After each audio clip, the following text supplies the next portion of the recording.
Hey everyone, I've been getting a couple questions on how to solve this particular log equation, so I'm going to run through it very quickly. Step 1, put the logs on the same side, which they already are, and combine the logs. So if I have a plus sign right there, that means I need to multiply the insides of the logs. What that's going to give me is log of 3x times x is 3x squared is equal to 12. Now, they didn't write a base down here. So if there's no base written, then the base is 10. Remember, a common log has a base of 10. So my invisible base down here is 10.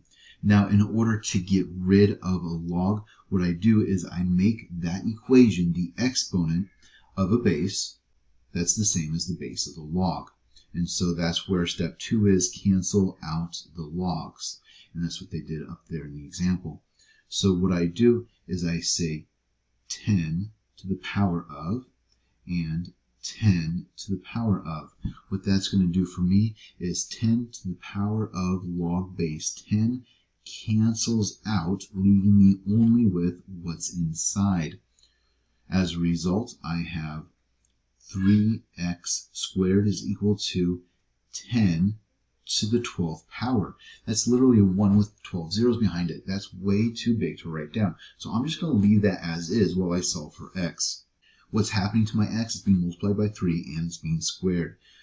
The opposite of multiplying is dividing. I divide both sides by 3, which cancels out. At this point, I have x squared is equal to 10 to the 12th power divided by 3. Now the opposite of squaring is to take the square root. So I square root both sides. A square and a square root cancel out. That leaves me with x is equal to 10 to the 12th power divided by 3, all square rooted. And what I'll do is I'll plug that exact thing into my calculator. Now, if your calculator is anything like mine, it doesn't like to give you decimals. So what you have to do is press a shift or a second and then hit enter in order for it to give you the decimals. When it does, you're left with 57735.269, and it keeps going.